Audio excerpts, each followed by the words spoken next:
La reunión de hoy es un poco revisar lo que fue el primer módulo del diplomado, ver los tópicos que son más importantes, ¿ya? Por eso vamos a revisar la teoría del desarrollo de la tomografía computada. Para eso, lo que vamos a ver ahora es lo que está desde el año 1971. A ver, un segundo. La idea de hoy día es revisar desde el año, o antes del año 71 hasta el año 89, en cuanto a lo que es el desarrollo y evolución de la tomografía computada.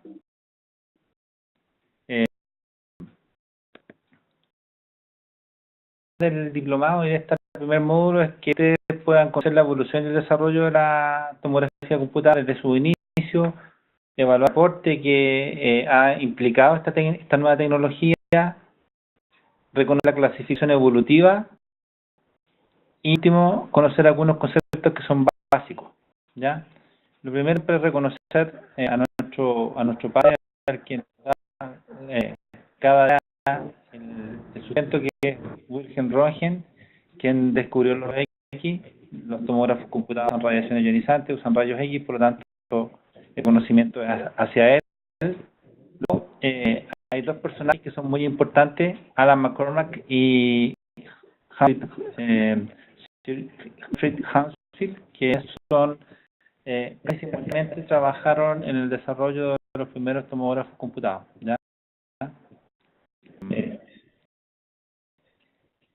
En 895 Röntgen descubre los rayos X, pero comienza mucho antes, comienza en el año 400 a.C., cuando Demócrito describe había como un grupo invisible e indivisible de partículas, las que denominó átomos. De ahí viene, digamos, cierto, la estructura atómica, y por lo tanto esta capacidad de ionizar o no ionizar que tiene los rayos X. También en 1822 un señor de apellido publica la teoría analítica de Charlotte con sus series de Fourier, y este señor va a ser muy importante porque va a permitir de alguna manera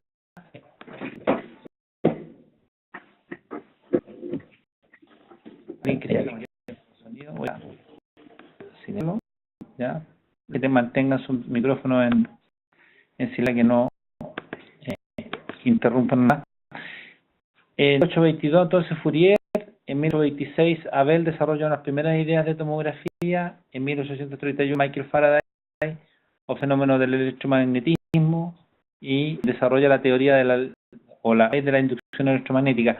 Todo esto, que parezcan cosas como aisladas, va a tener una influencia en lo que es el desarrollo de la tomografía computada, porque sin teoría analítica de la transformada de Fourier, y sin el desarrollo de las primeras ideas de la tomografía, y sin las leyes de la inducción electromagnética, hoy podríamos contar con tomógrafos computados. ¿Ya? En 1860 Maxwell postula ecuaciones que explican las propiedades dinámicas de la electricidad y el magnetismo. Recuerden que nosotros producimos rayos X a partir de una herencia de potencial eléctrico, o sea, usamos la electricidad para esto. También el aporte fundamental de Radon, quien desarrolla una teoría más matemática base de reconstrucción de imagen bidimensional o tridimensional a partir del desarrollo de infinitas proyecciones o de un conjunto de mediciones. Un poco lo que hizo el señor Fourier en 1922, y que en el fondo este otro señor que está aquí lo tomó y lo complementó desarrollando, ¿cierto?, esta ecuación o esta transformada de Radon, que permite de alguna manera reconstruir un objeto en forma tridimensional a partir de múltiples vistas. La forma transformada de Radon es que forma el conjunto de datos que se obtienen a partir de una estructura en vistas, como esta que está hacia la izquierda, que estoy mostrando, en un sinusoide, que es el que se ve a la derecha, que con toda la información respecto de este objeto que está hacia la izquierda, pero contiene todos los datos, pero que permitirían reconstruir la imagen aplicando una ecuación, ¿ya? Bien, hay múltiples desarrollos que ocurren a principios del siglo XX, donde Carlos S. patenta la técnica planigráfica, Mayer desarrolla la estratigrafía, Voladona desarrolla la tomografía conocida como estratigrafía, Box patenta la tomografía convencional o la tomografía de plano focal. En 1930 publica los avances de la tomografía clásica o la planigrafía C-Plant. En 30 también Paul, una variante de la tomografía que también tiene planigrafía. En 1937, fíjense que en este año ya el señor William Watson que desarrolla y patenta un sistema de tomografía axial. Eso es lo parecido a lo que después desarrollaron McCormack y Hounsfield. Este sistema de planigrafía que había antes consistía en un de rayos X. Acá tenemos la mesa donde se ponía el paciente y teníamos el lugar donde se ponía la placa radiográfica. Lo que hacía esto era desplazarse en este sentido para provocar una imagen en donde el fulcro o el centro de la imagen era lo que aparecía más nítidamente y todo lo que estaba por encima y por debajo de ese fulcro aparecía difuminado, ¿ya? Y esa es la base de la planigrafía. En el fondo es la base de las primeras reconstrucciones de imágenes. Lamentablemente aquí yo creo que esto no lo vamos a ver, pero este es un primer planígrafo con movimiento hipocicloidal en donde se amarraba al paciente y el tubo, que es esto que está aquí, se desplazaba mientras el paciente se mantenía fijo y se movía el tubo y el cassette o donde estaba la placa. En 1990, Frank patentó un método y un aparato de retroproyección en tomografía computada, formando sinogramas como representación de mediciones de datos y técnicas de retroproyección óptica para reconstrucción de imágenes. O sea, fíjense ustedes que el desarrollo de la tomografía computada tiene que ver básicamente con el sistema de reconstrucción de imágenes a partir de objetos, a partir de múltiples vistas. En 1940 también Takahashi desarrolló un equipo para reconstrucción de imágenes a partir de sinogramas, lo que denominó en ese momento la radiografía rotacional avanzada. Y en 1957, cuando estábamos casi en plena Guerra Fría, habían dos superpotencias, Estados Unidos y Rusia, o la soviética en ese momento, en Kiev resolvieron el problema teórico y experimental de la tomografía computada, ¿ya? Fueron Teitelbaum, Korenblin y Yutin. Estas tres personas desarrollaron el modelo matemático, resolvieron el problema teórico, y esta es la publicación donde explican cómo reconstruir las imágenes a partir de múltiples vistas, ¿ya? Este es el boletín de educación en radiofísica de 1958, publicado por la Universidad de Gorky. Estos señores son muy importantes porque todas estas investigaciones fueron tomadas por McCormack y por Hounsfield para poder desarrollar el primer prototipo de tomógrafo computado, ¿ya? Una vez ya obtenido el modelo matemático, lo que había que hacer era ver si esta región que se iba a realizar de la estructura de un objeto, digamos, que había sido adquirido por múltiples vistas, cómo se iba a reconstruir la imagen. Entonces, ahí en tomografía computada hoy día tenemos básicamente 4 métodos distintos entre sí. O sea, hoy día los equipos tienen mezclas de esto. Una ecuación en lineales simultáneas, que es el principio más básico, más simple.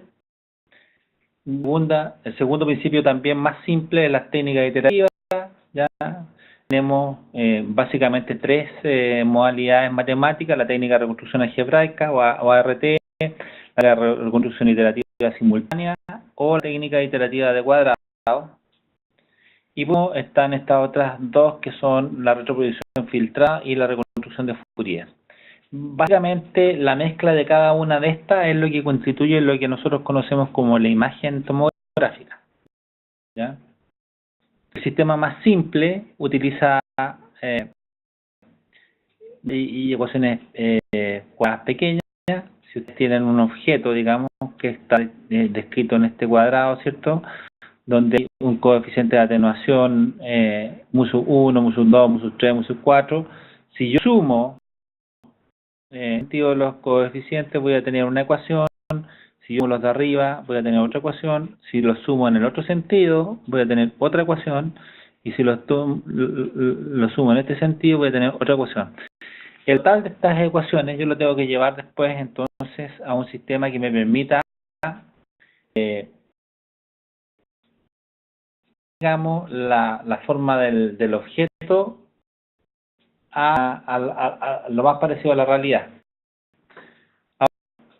Es la misa básica, es un sistema básico en donde las mediciones se hacen en 90 grados, ¿cierto? Lo que vimos aquí se hace, ¿cierto?, en este sentido y en este sentido y en 90 grados, pero si uno quiere obtener una visión lo más cercana posible a lo que es la realidad, ya debiera hacer una serie de mediciones no solo en vistas en 90 grados, sino que van variando en distintos perfiles en los 360 grados del objeto.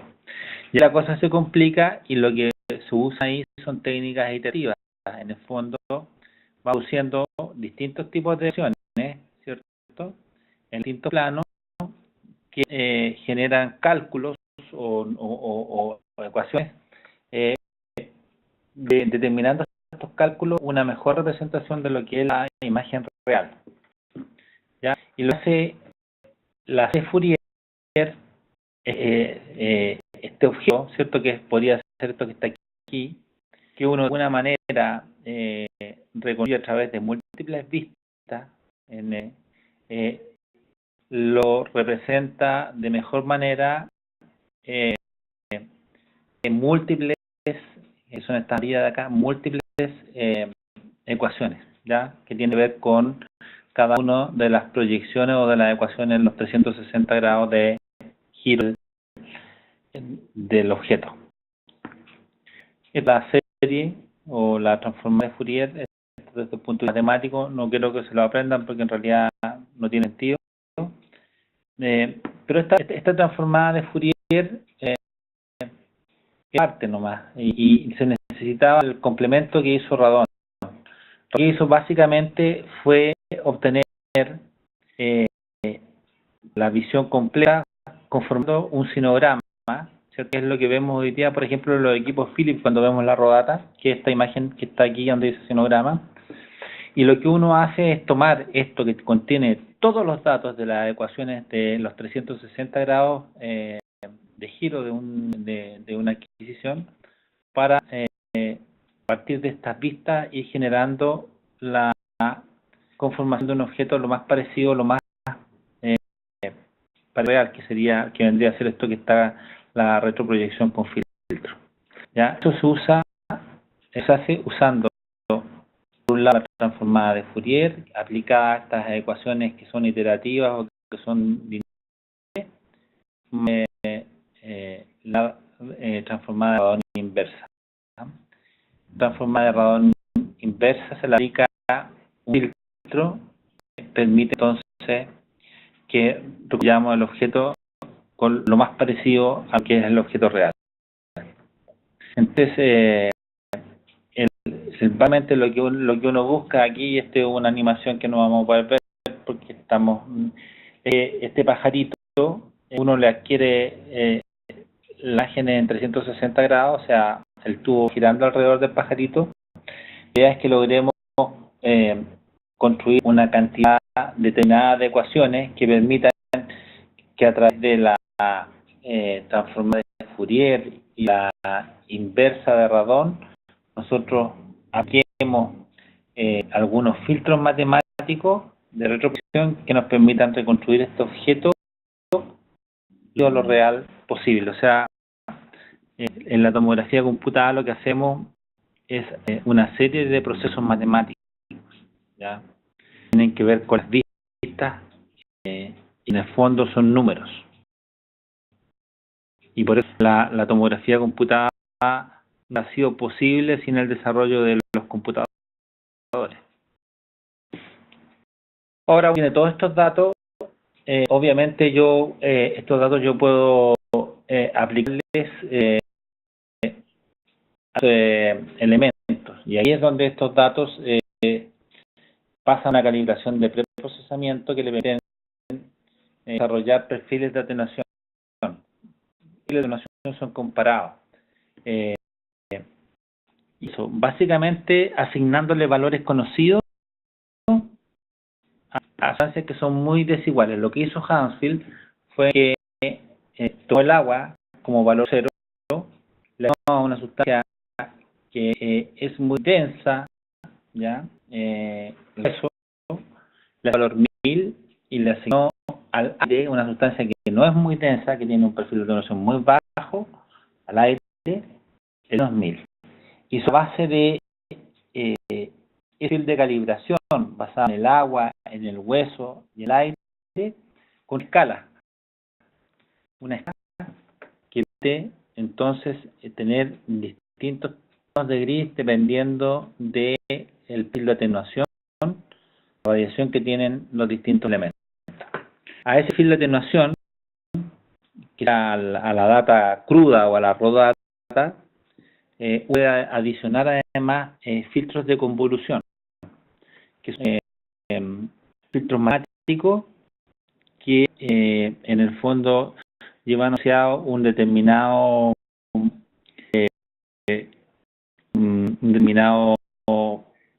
rece dentro de lo que uno quiera ver. Y ahí están, por ejemplo, los filtros de convolución que pueden estar centrados en las partes blandas, que pueden estar centrados en algoritmos óseos, o que pueden estar centrados en aire, ¿ya? La imagen que sea atingente que queremos ver. Si estamos viendo hueso, que se vea el hueso, y si estamos viendo partes blandas, que se vean las partes blandas. Ahora, también aplican filtros de retroproyección, que también son matemáticos, llama de que esto que ya pasó por estos dos procesos se muestre en una pantalla de visualización, ¿ya? Y ese proceso, en el fondo, lo que hace es asignar un número de atenuación, o un OCT, o número de Hansfield, para cada píxel, ¿ya? En el desarrollo histórico de la tomografía, la radioastronomía tuvo un papel importante, porque que los radioastrónomos lo que hacen es reconstruir imágenes a partir de fotones de luz que llegan a los radiotelescopios, digamos. Y se desarrollaron una serie de teorías que permitían reconstruir el tamaño de un objeto a partir del fotón luminoso que llega desde el universo. También la tomografía computada estuvo muy ligada en un comienzo a la medicina nuclear, y bueno, y ahora nos hemos vuelto a juntar porque tenemos equipos que son equipos que integran, ¿cierto? Una como son los PET-CT, la medicina nuclear y la tomografía computada, la radiación tradicional. En 1965, Kuljard utilizan el concepto de retroproyección en medicina nuclear y desarrollan un prototipo con rayos gamma, ¿ya? Estos mismos investigadores, o uno de estos investigadores en el año 66, publicó las primeras imágenes de tórax utilizando una fuente de radiación externa, ¿ya? Las primeras imágenes axiales de un ser humano. Y en 1957, McCormick desarrolla la base de lo que será el sistema de tomografía, usa un fantoma de simetría circular, ¿ya? Todo esto ver con la tomografía computada, que es reconstruir la estructura interna de un objeto a múltiples proyecciones. Y eso era en el fondo obtenía múltiples vistas alrededor del objeto. O sea, y hacen los tubos de rayos X de los tomógrafos, giran alrededor del objeto 360 grados a través de múltiples vistas de este objeto, múltiples ecuaciones del objeto, poder reconstruir la estructura interna y demostrar las diferencias de atenuación que tienen las distintas estructuras que estamos atravesando para tratar de reconstruir una imagen lo más cerca a la realidad posible. En el fondo, esto es temática, ¿ya? Y esa temática, en el fondo, lo que hace es representar en una imagen tomográfica distintas filas de atenuación que tienen que ver con las características anatómicas que tiene la estructura. El hueso va a tener una característica anatómica o atenuación distinta, que es el aire o lo que es el agua. Y de ahí viene la gran virtud que tuvo Hounsfield, era crear esta escala en donde en el fondo asignó a sustancias distintos valores o perfiles de noción que permiten hoy día que nosotros podamos discriminar, por ejemplo, una imagen de cerebro cuando hay dentro del parénquima cerebral un cimiento, porque tiene un perfil de atenuación distinto, porque la sangre posee un perfil de atenuación diferente a cuando está en un vaso. En el fondo, esto de asignar perfiles de atenuación, ¿cierto? Una escala de grises, lo que hace es que es capaz de diferenciar entre sustancias que aparentemente pudiesen ser o pertenecer al mismo número atómico, pero que en realidad son muy, muy diferentes. En 1963, Cormack desarrolló teoría matemática para reconstruir imágenes de proyecciones de rayos X y un tomógrafo experimental con asimetría circular, sino que eran bastante más parecidos al cuerpo humano, porque el fantoma de simetría circular no es que representa realmente a un cuerpo humano. En 1964, Cormack publica el Journal de Física Aplicada, los análisis teóricos y los resultados prácticos de estas exploraciones, y Hounsfield toma este artículo de Cormack, por eso ambos reciben el premio Nobel. Toma el artículo de Cormack y genera el primer prototipo con rayos gamma de un tomógrafo computado. El primer prototipo, para que ustedes tengan una idea, él realiza 28.000 mediciones, se demora 9 días en colectar toda la data y se demora 25 horas en reconstruir una imagen. Y es que esa imagen se va a aparecer en la pantalla del computador 2 horas. Y empieza a aparecer, no sé si ustedes alguna vez cuando va cayendo una imagen, esta caída de la imagen demoró 2 horas, ¿ya? En 1992 se comercializa el primer tomógrafo computado, que fue introducido por una compañía que es la EMI, el EMI Mark I. En 1974 se introduce el primer tomógrafo computado de cuerpo completo, el ActaScan, que es desarrollado en Norteamérica.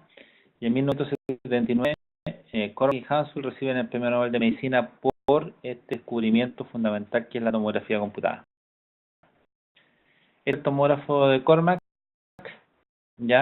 Y bueno, aquí básicamente esto es una anécdota, pero no habría sido posible el desarrollo de la tomografía computada sin el éxito comercial que tuvieron los Beatles. Los Beatles vendieron muchos discos y la compañía disquera era EMI, la misma compañía que producía los tomógrafos. Entonces ellos se encontraron con mucho dinero en aquel momento y pudieron destinar una parte importante de esos recursos a la investigación que llevaba adelante Hounsfield, ¿ya?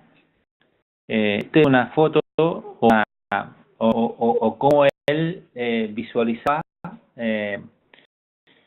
Hounsfield, cómo era la producción desde un tubo de rayos X a un objeto y lo que se producía en la imagen. Él quería, a través del sistema de tomógrafos computados con rayos gamma, ¿cierto? Era que una fuente emisora girara alrededor del cuerpo y viera estos dos objetos tratando de separarlos y que no se vieran así como se ven en este sector, que se ven juntos, ¿cierto? Que pudiera discriminar entre dos objetos que estaban espacialmente en posiciones diferentes. Imagen que obtuvieron, ¿cierto? Básicamente que es lo mismo, ¿cierto? Tratar de discriminar entre distintos objetos y ver su localización espacial, sin que aparezcan superpuestos. Miran el prototipo con rayos gamma era este, con un cerebro de chancho que está puesto en un cilíndrico, el emisor y tenía el receptor, y esta es la primera imagen. Si ustedes ven la imagen, incluso se ven los píxeles, ¿se fijan? Se ven los cuadritos. Es una imagen que es muy mala, pero sirvió como para comprender que efectivamente si esto giraba alrededor del objeto se podía después reconstruir el objeto. 28.000 vistas, un día, 2 horas de display en una matriz que era de 80 por 80. Una display de 80 por 80, que para aquella época implicaba tener un computador que resolviera esas 28.000 ecuaciones. O sea, yo quiero que ustedes lleven eso a la matemática, resolver 28.000 ecuaciones. En eso tardaba 9 días. Hoy día 28.000 ecuaciones las resolvemos en fracciones de segundo porque tenemos computadores que son mucho más poderosos. Ya no lo vamos a poder ver, pero este es el M1, el primer tomógrafo computado fabricado por la EMI, instalado en un hospital Alton Morley de Londres. La gente caricaturizada, digamos, con que básicamente como meter la cabeza dentro de un reel, porque era una cosa muy extraña, donde la camilla era muy extraña. Si ustedes lo miran, la camilla, el paciente queda en una posición que es bastante incómoda, ¿se fijan? Y las imágenes que se obtenían eran bastante pixeladas, ¿ya? Al lugar donde se instaló en Wimbledon este primer prototipo. Explicaciones técnicas para que ustedes vayan conociendo: un detector de yoduro de sodio y un fotomultiplicador por corte. Más detector de referencia, porque había que saber que que ese detector de referencia mide aire, ¿ya? Porque recuerden que teníamos que tener una referencia en cuanto a la atenuación. Este primer equipo se demoraba entre 4,5 y 20 minutos por exploración en 180 grados. No giraba los 360 grados disparando, solo 180. O sea, con la del giro reconstruía imágenes. La materia de 80 por 80 con voxels de 3 por 3 por 3 metros. No eran voxels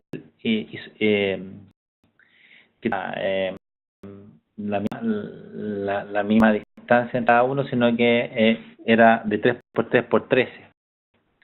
La densidad del píxel era de 0,5 en el coeficiente de absorción, y a usar un recipiente de agua para cubrir la cabeza, una especie de filtro o una especie de almohada de agua para reducir el rango dinámico, porque como el fenómeno generaba cuando la cabeza atenuaba mucho, cuando entre la cabeza y el tubo había aire, había que poner una sustancia que disminuyera la diferencia de atenuación para que no se produjeran artefactos, ¿ya? ¿Cierto? Fue una revolución, fue increíble en ese momento. Cuando apareció el tomógrafo fue una vía y todo el mundo quería tenerlo, ¿cierto? Se dio entonces por EMI este modelo que es el escáner CT10000, digamos, o 1010. Este equipo ya usaba 8 detectores, no uno por corte, con tamaño de matriz de 160 por 160 o 320 por 320, con un de exploración que era de 210 milímetros y un tipo de exploración de corte por 1 minuto. O sea, mejor, las bolsas de agua ya en ese caso fueron reemplazadas por cuñas de fibras de carbono que permitían disminuir esta diferencia que había entre la cabeza y el aire que estaba cercano a la cabeza y entre el tubo, digamos, entre el cráneo y el tubo. Se empezó a desarrollar equipos más pequeños, ¿cierto? Como estos equipos que hacer tomografía de cerebro, ya bastante más cómodos, que daban una imagen más cercana. ¿Se fijan aquí? Cuando digo que se usaban cuñas de agua, fíjense en la imagen, que se todo esta zona de artefacto. Para las cuñas de agua, para que no se produjera artefacto producto de que entre el cráneo y el aire se puedan estos son errores matemáticos, ¿ya? Que después fueron sanados matemáticamente. Para 1933 ya había aumentado el tamaño de la matriz de 80, ¿cierto? Que habíamos tenido originalmente a 320 por 320. Cerrar las primeras exploraciones en Estados Unidos, en la línea Mayo. En 1974 se introduce el tomocomputado de cuerpo completo, el Acta Scanner de Robert Ledley. Robert Ledley fue una persona muy importante en Estados Unidos porque desarrolló los primeros equipos para hacer, ¿ya? En 1975 el primer prototipo EMI 10 o 1010 instalado en el Atkinson Morley también de Wimbledon. Era básicamente la segunda, casi de segunda generación, también segunda generación desarrollada por Ohio Nuclear en el Delta City en Estados Unidos, y tercera generación desarrollada por General Electric en Estados Unidos. En 1976 vamos a tener 5 segundos de tiempo de exploración por cada imagen. Recuerden que teníamos minutos, después tuvimos un minuto, ahora ya vamos en 5 segundos. Para 1976 ya habían 17 compañías que ofrecían tomógrafos de tercera generación. Se patenta el sistema de punto focal flotante o Flying Focal Spot, y eran alrededor del mundo más o menos 650 equipos, de los cuales 450 eran EMI. En 1977 se instala el primer equipo en Chile, el EMI 1010, digamos, en el centro Scanner. El EMI se estudia en economía porque a pesar de que logró posicionarse al año 76 con, digamos, 2/3 de los tomógrafos que habían en el momento en el mundo, está la presión por estos equipos que instala fábricas en Estados Unidos, no solo en Inglaterra, y ellas lo hacen quebrar porque no es capaz de sostener el ritmo de producción que requieren. Todo el mundo quiere un equipo, y por esa razón empiezan a aparecer muchos competidores, y los competidores finalmente se comen el mercado. Son más eficientes que la EMI, y termina por quebrar, y es finalmente adquirida a través de una subsidiaria por General Electric, y la hacen desaparecer, ¿ya? Este es ActaScan, este es un modelo de lo que era el ActaScan. Básicamente lo que quiero que ustedes entiendan es que este es un equipo que transforma, porque ya pasa de 8 a 30 fotomultiplicadores detectores, ya no son 8 o 9, requiere solo 9 ciclos de traslación y rotación, usa microcomputadores para las funciones servomecánicas, ya que tiene imágenes, y la matriz que utilizaba era 256 por 256, que fue comercializada por Pfizer como el 200 FPS, FATScan. Como había tanta demanda, entró la industria farmacéutica. Pfizer es una industria que se dedica fundamentalmente a los medicamentos, y entró esto porque la verdad es que la gente estaba dispuesta a pagar lo que le pidieran por el equipo, porque es necesario. Y esta es una foto de lo que era el ActaScan, ¿ya? También sigue desarrollando nuevos equipos, desarrolló el 5005, lo vimos en Chile. Este equipo estuvo en Centro Scanner, fue el segundo equipo que llegó a Chile, un equipo que tenía 30 detectores más uno de referencia, con un tiempo de exploración por corte de 20 segundos, con una matriz de acción de 320 por 320 píxeles, con un FOB que variaba entre 24, 32 y 400, lo que se conocía como filtro HEAT, filtro MED, filtro large, que te permitía hacer no solamente de cerebro, sino que te permitía hacer tórax, abdomen y pelvis, ¿ya? Tanto el equipo, el Topaz, ¿cierto? Un equipo que era mucho más robusto, un equipo de tercera generación, con un que usaba punto flotantes, es decir, podía hacer 2 cortes por giro, tenía 612 detectores con una resolución de 0,65 milímetros en el plano XY, un equipo muy robusto, muy caro, fueron apareciendo y desapareciendo muy rápidamente. Aquí lo que básicamente es que en varias generaciones, ¿cierto? Que hoy la primera generación fue la creada por Hansfield en 1970, usaba un sistema de traslación-rotación que hacía adquirir hacia paralelo 160 vistas para FOV de 24 centímetros. La adquisición solo se hacía en 180 grados, no en los 360 grados, de un grado, en un grado de intervalo la adquisición o las ecuaciones. La radiación era de tipo lápiz, era una puntual, usaba detectar 2 detectores de yoduro de sodio. La masa era de 80 por 80 con 6.400 píxeles. Cada píxel se resolvía en 6.400 ecuaciones incógnitas con 28.800 totales. El field of view del tamaño del campo era de 24 centímetros o 240 milímetros y el tiempo de exploración por corte era entre 4 y 5 minutos. Ya solo se podían hacer imágenes de cerebro. Si pudiéramos ver esto aquí, que no vamos a poder ver, que si tenemos tiempo lo voy a mostrar los videos. Lo que hacía esto es que desplazaba el tubo en este sentido y luego giraba. Desplazaba en este sentido y giraba, desplazaba en sentido y giraba, y por lo tanto iba haciendo 2 movimientos, rotación y traslación. La segunda generación ya lo que cambia respecto a la primera es que primero tiene un haz en abanico. Es uno que es estrecho, que no es un abanico como el que usamos hoy día en los tomógrafos, pero que tenía entre 5 y 10 grados de abertura. También de 2 detectores, uno que era para recibir la dosis y otro que era de referencia, a múltiples detectores, entre 10 y 30.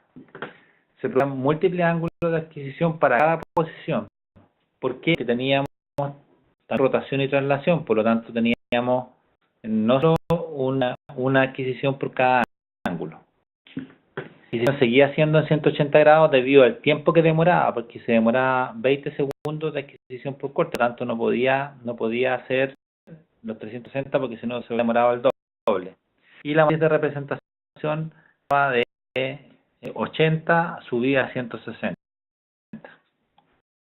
Entonces, la diferencia es que esto ya no era un lápiz, sino que era único y que tenía múltiples detectores, ¿cierto? De referencia.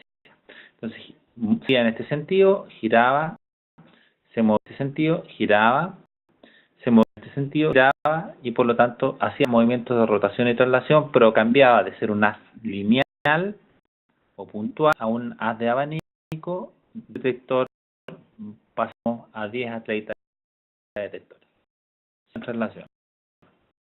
Generación, que es la tercera generación es la que se ha mantenido, que aparece en el año 76. Hoy día todos los equipos son, desde ese punto de vista de tercera generación, se caracterizaba porque una en abanico, entre 5 a 30 grados de abertura, aumentaban la cantidad de detectores, pasamos de tener 30 detectores a 500 o a 1000, solo movimiento de rotación, desaparece la traslación, ya se realiza en 360 grados. Aquí hay un gran cambio, o sea, pasamos de primera y segunda generación de adquirir en 180 grados a adquirir 360. Los tiempos, por lo tanto, son más cortos, los tiempos de adquisición son menores a 5 segundos. Todo esto tiene que ver con el desarrollo de la computación. En 1976 aparecen computadores que son mucho más poderosos y también aparece una nueva generación de detectores que ya no sólidos, sino que empiezan a aparecer los detectores gaseosos. ¿Ya? Pero son gaseosos, empiezan a aparecer detectores de estado sólido.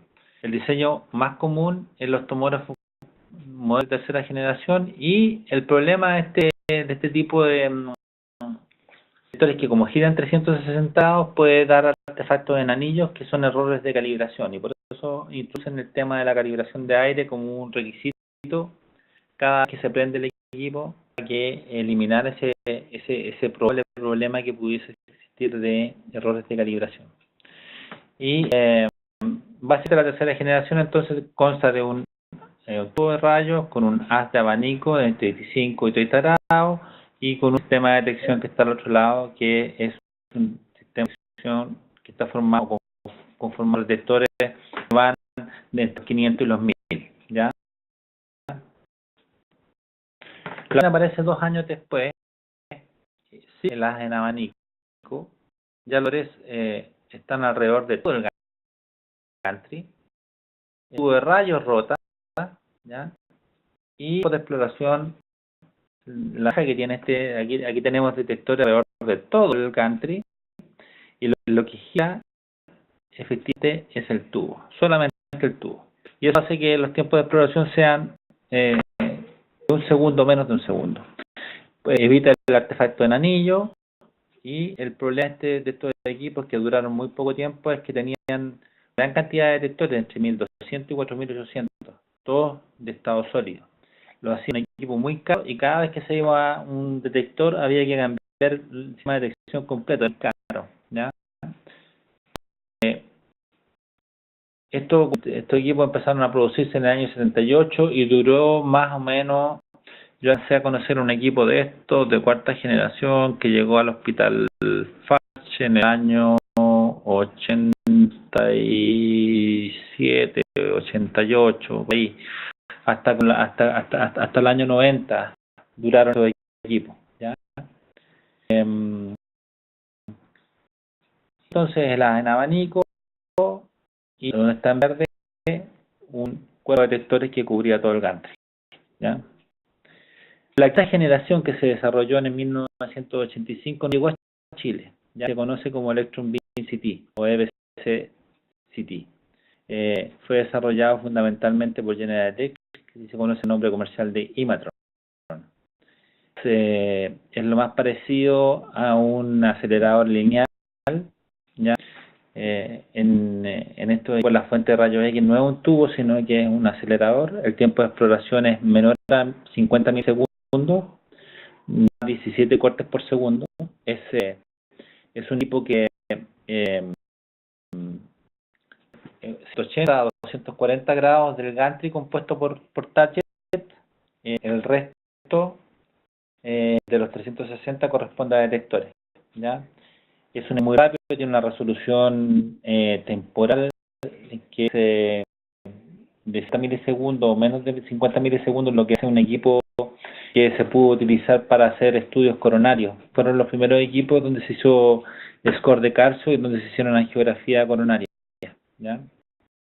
¿De qué más? Aquí hay electrones. Aquí tenemos un sistema de deflexión que hace que los electrones, cuando son disparados a través de los deflecta para sacarlos a un target, que está aquí de target, que en el fondo los que van a producir los fotones que van a ir a atravesar al paciente y que van a llegar al sistema de detección. Esto, dado la resolución temporal que tienen, se permitía, digamos, hacer coronario, score calcio y estudios, las primeras angiografías de corazón. Entonces si uno va y sigue analizando lo que fue el desarrollo histórico, el tamaño de la matriz aumentó en 1978 más o menos a 512, se crean los primeros tomógrafos que se sincronizan con el electrocardiograma. En 1979 Philip Cormack recibe el Premio Nobel de Medicina y Fisiología por este descubrimiento. En 1981 pasamos de tener 20 segundos, 15 segundos, a 3 segundos de tiempo de exploración por imagen. En 1985, 1 segundo de tiempo de exploración por imagen, y el Electron Beam CT desarrollado por Boyd para Electric. En 1987 el tamaño matriz se va a 1024. Ya el tamaño de representación es mucho más. Finalmente vuelven, los equipos vuelven algunos a 512, pero se quedan en 1024.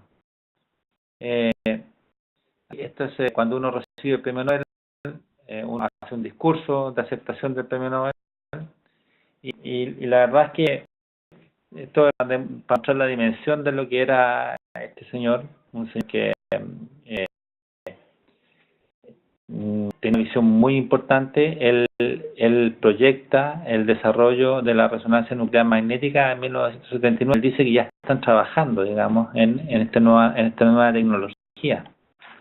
Y lo mismo hace Cormac, acerca de la reconstrucción de imágenes y cómo esto puede ayudar en distintos momentos. La visión de los investigadores, de estas personas, hacen que vayan, o sea, en ambos sus discursos señalan hacia dónde tienen que ir, incluso habla del estudio de las arterias coronarias en un futuro. O sea, una visión increíble. Entonces, pasamos de tamaños de matriz de 80 por 80 en los primeros equipos a 160 por 160 y 502 hasta 1024, como vimos en el caso anterior.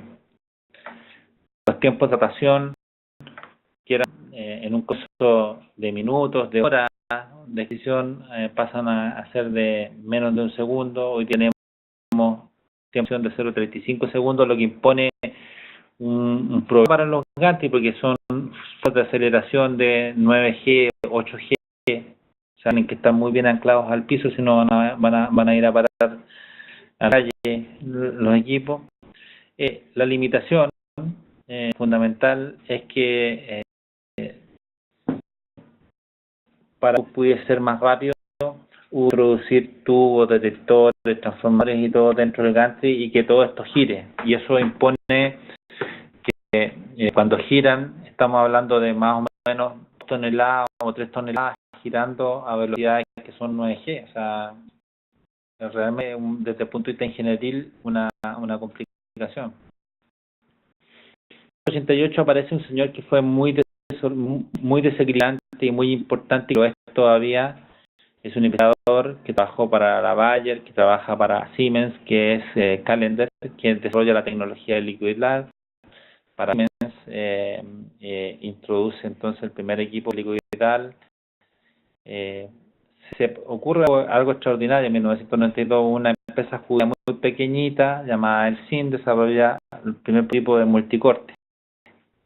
La compra Siemens y la hace desaparecer. Callender sigue en este desarrollo que va a llevar finalmente a la tomografía computada multicorte. Él no se detiene en este estudio. Hoy día sigue trabajando, trabaja para una universidad, trabaja para Siemens, es el que genera los equipos de doble fuente en Siemens, es el que genera todo el desarrollo de la tomografía computada de doble energía. Sigue trabajando hoy día actualmente, es una persona que está activa ya, y ahí tenemos una serie de nuevos desarrollos: tomografía de conteo de fotones, tomografía de doble energía, tomografía de doble capa. El desarrollo sigue. Hablar acerca de los componentes de los equipos, los componentes básicos, ¿cierto? Los equipos tienen un gantry, que es donde se encuentra todo lo que vimos antes: está el tubo, están los detectores, está el sistema de adquisición, las imágenes, está todo el sistema computacional, amplificación de las señales que va a transmitir luego hacia la computadora del equipo, la camilla, está el monitor de visualización, y bueno, esto que está acá o que está a veces en una torre es el computador que analiza todas estas ecuaciones y que aplica todos los filtros de convolución para la reconstrucción de las imágenes. Cada fabricante le da un onta a su equipo, ¿cierto? Los tomógrafos de Philips son cuadrados, los tomógrafos de Siemens cambiaron porque también eran bastante cuadrados, y las nuevas generaciones de y ya tiene y Toshiba tiene su estructura, digamos. Lo que le decía, en el gantry nosotros podemos encontrar los detectores, podemos encontrar tubos, una refrigeración y básicamente todo lo que hace la parte servomecánica que del gantry, los sistemas de anillos rosantes, que son aquí por donde van a adquirir la energía, van a transmitir los datos de la adquisición de las imágenes a la computadora que está fuera del gantry. Este sistema de sleep rings permitió disminuir los giros y bien permitió el continuo. Hasta antes de que apareciera esta tecnología que está basada en los trenes de alta velocidad, el tubo tenía cables que lo energizaban y por lo tanto el gantry giraba en una dirección y volverse a la posición inicial. Lo que hace el sleep ring es que permite el giro continuo, constante, por lo tanto el tubo está girando y el giro puede estar sincronizado con la velocidad de la camilla y puede estar dando radiación durante todo el tiempo. Los primeros equipos helicoidales daban radiación en estos muy cortos porque se calentaban. Los equipos más nuevos hoy día son capaces de hacer hélices muy largas porque tienen capacidades calóricas distintas, están mucho más avanzadas.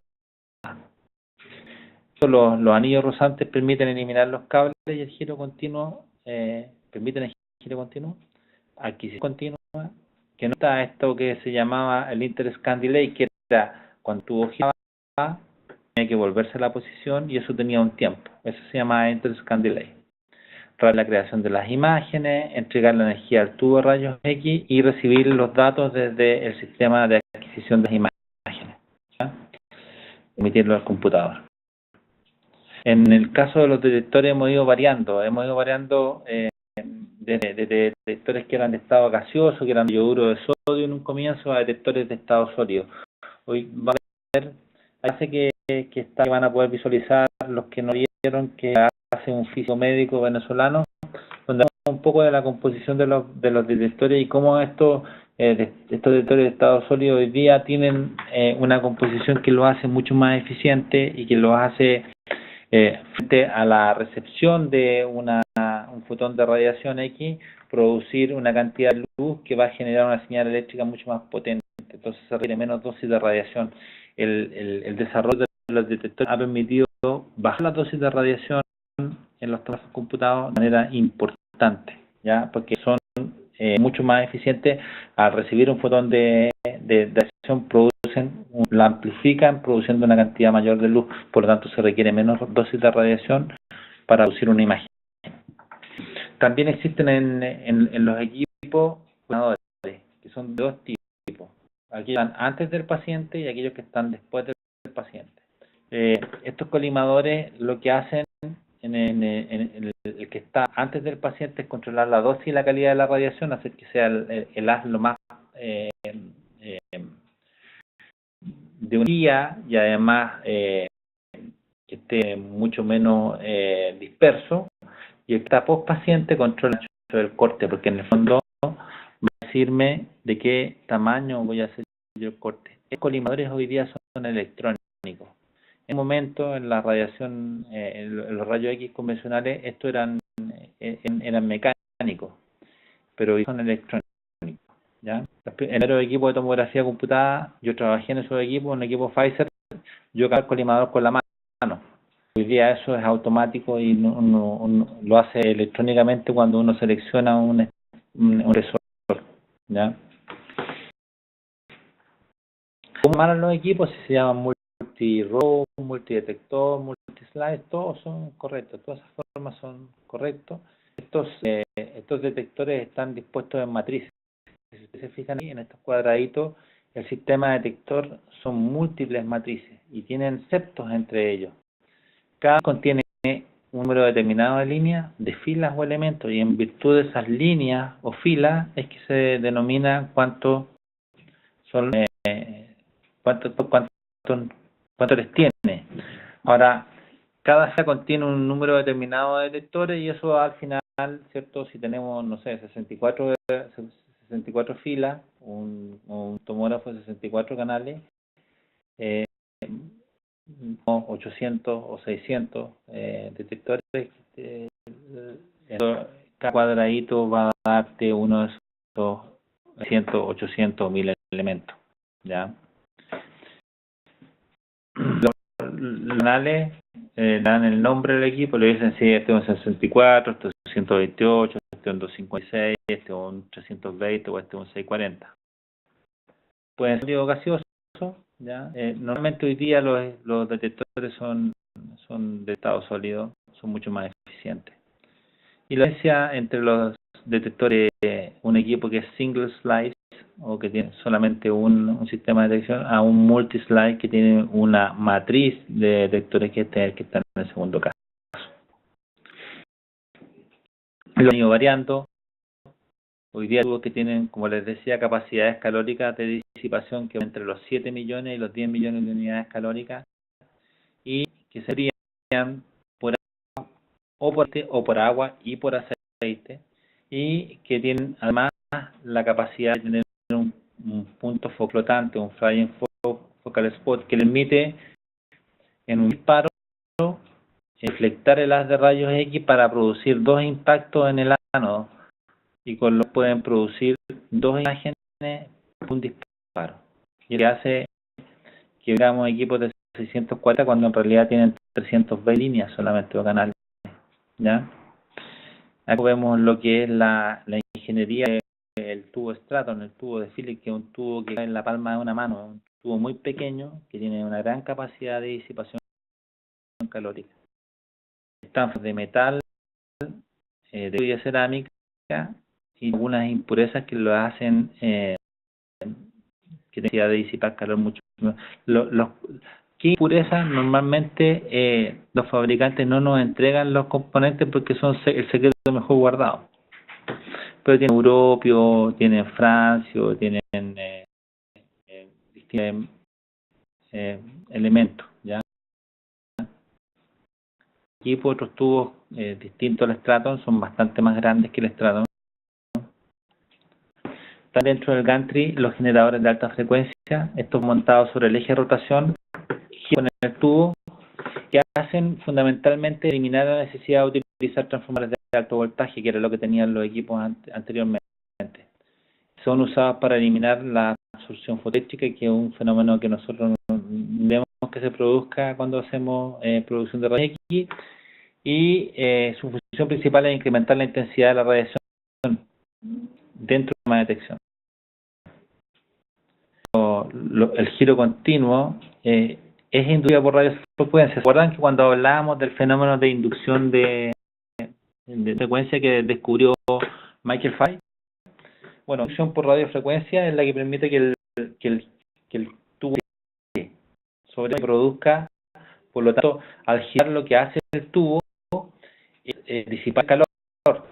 Más hacemos por inducción por radiofrecuencia también el desvío de la radiación para tener este punto focal flotante, es decir, inducción electromagnética en el tubo de rayos X tiene dos funciones, una el giro y otra la deflexión de las de radiación. Esto, en el caso del giro continuo, produce fuerza G que van entre 0 y 12 para giros de 0,5 segundos, tiempo de giro 5. Normalmente como el tubo gira un segundo, estamos hablando de fuerza G de 9. Pero cuando gira a la mitad del tiempo, la fuerza G puede llegar a 12. Este giro continuo puede tener distintas velocidades, ya desde 0,33, que es la que tenemos hoy día, hasta 1,5 segundos. Y aquí está el del giro por inducción electromagnética. Lamentablemente no vamos a poder ver el video, pero lo que hace en el fondo es como un sistema de polea que hace que el gire, digamos. Porque básicamente estos enfriamientos tienen agua y tienen aceite. ¿Ya? Y tienen Incantry, este sistema que es mucho más grande, si ustedes se fijan, el tamaño del tubo es del tamaño de una mano, pero el sistema de enfriamiento es bastante más robusto y es mucho más grande que lo que está enfriando, porque en realidad se requiere que este aceite y el agua pase por muchos ventiladores que van a ir a disminuir su temperatura, ¿ya? O ventiladores o agua o aceite. Respecto a información y manejo de las imágenes, nosotros tenemos Acquisition System, que es el DAS, el de construcción de las imágenes, que es el IRS, y tenemos todos los computadores o las unidades centrales de proceso y la workstation. Vamos a ver un poco lo que es el sistema de adquisición de las imágenes y el sistema de reconstrucción de las imágenes. ¿Ya? El sistema de adquisición de datos y el sistema de reconstrucción de imágenes. Básicamente, estos dos funcionan sincronizados y lo que cada uno de ellos es que cuando un fotón de rayo X atraviesa un paciente, lo que produce, ¿cierto?, es un fotón atenuado. Ese atenuado va y golpea al detector. El detector produce una cantidad determinada de luz y esa cantidad determinada de luz genera un pulso de corriente eléctrica. Esa corriente eléctrica, desde el punto de vista matemático, va a corresponder a un determinado número en la escala de Hounsfield, ¿ya? Y lo que hace el DAS es que ese número eléctrico lo decodifica, ¿ya? O la lectura en matrices de 512 o 1024, dependiendo del equipo, y tiene una de recibir y enviar imágenes de 1,5 GB por segundo hasta 4 GB por segundo. O sea, es realmente maravilloso. O sea, esto no habría sido posible sin el desarrollo de la informática. El sistema de reconstrucción de las imágenes o el IRS lo que hace es que hace que nosotros le asigna un algoritmo de reconstrucción, ya sea blanda, ya sea óseo o ya sea de otro estilo, ¿ya? Él en el fondo le aplica un filtro matemático a la imagen que se va a reconstruir. Pero además puede haber interpolación para formar imágenes. Recuerden que cuando el tubo está girando en forma continua, yo tengo una localización determinada. Lo que hace el IRS es interpolar, ¿ya? De manera de formar imágenes en espacios que realmente no existen. Este sistema de reconstrucción de imágenes puede generar hasta 40 imágenes por segundo. Hoy día, incluso en los equipos nuevos, sé que puede generar hasta 200 imágenes por segundo. Todo esto tiene que ver con la miniaturización de todo el sistema. Y aquí tenemos hoy día, ¿cierto?, la electrónica permite que nosotros tengamos equipos que tienen estos dispositivos que son capaces de resolver miles de ecuaciones, millones de ecuaciones en muy poco, y que uno los puede agrupar dentro de tarjetas. Entonces, en un principio los tomógrafos tenían sala de computadora y hoy día tenemos la computadora del tomógrafo, lo tenemos normalmente en un computador que está debajo de la mesa donde trabajamos habitualmente. Estos tarjetas lo que hacen en el fondo es conectar y transformar todo lo que se recibe por los detectores, se transforma en señal eléctrica en el DAS y llevamos al sistema de reconstrucción de imágenes, asignarle un número de Hounsfield para reconstruir la imagen, asignarle filtros de reconstrucción y transformar finalmente esa corriente eléctrica en una imagen. Y esta es una espinosa. Esto era la abuelita, ¿cierto? Esta es la ropa interior de nuestra abuelita y así es la ropa interior actual. Lo mismo ha pasado con los computadores y con los procesadores. Hoy día los procesadores cada vez son más chicos y permiten hacer una mayor cantidad de cosas. Ha ido disminuyendo el tamaño, por lo tanto han ido disminuyendo también los tamaños de los equipos y han disminuido los costos.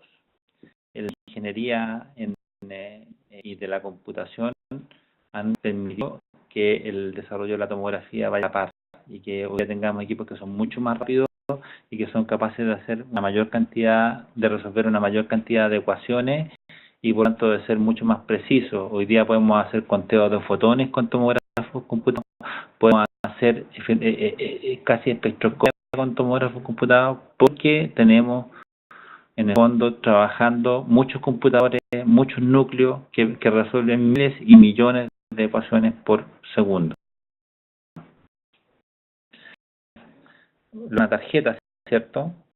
Lo que actualmente teníamos, hoy día está miniaturizado y cabe en ¿ya? Por último, ¿cierto? La CPU y Workstation es la consola de visualización donde nosotros podemos aplicar a todos. Ya adquirimos, podemos aplicarle algunos modelos matemáticos para hacer reconstrucciones tridimensionales, volume rendering, dar otro tipo de algoritmos matemáticos que nos permiten procesar esas imágenes y integrarlas. O sea, hoy día no solo podemos ver las imágenes axiales, sino que podemos reconstruir en tiempo real, en reconstrucciones multiplanares, en hacer MIP, en hacer volume rendering, en hacer face. Podemos trabajar las imágenes y podemos trabajar miles de imágenes simultáneamente sin que el computador se bloquee. Esa es la última. Yo no sé si tienen alguna duda que quieran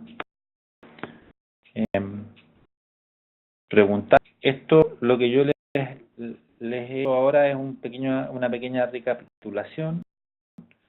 Que ustedes tomen importante para la prueba que vamos a tener en septiembre. ¿Ya? Si alguien tiene alguna duda, una consulta, este es el momento. No tengo dudas, gracias. Perfecto, me parece. Gracias. Bien. Les voy a mandar mañana, les voy a enviar mañana el resultado de la última prueba que hicieron ayer. ¿Ya? Igual, felicitaciones, la he hecho bastante bien. Yo creo que es un tema difícil el tema de la anatomía y lo enfrentaron muy bien. Estoy muy contento. La verdad es que en los cursos anteriores siempre había sido difícil esta evaluación. Felicito.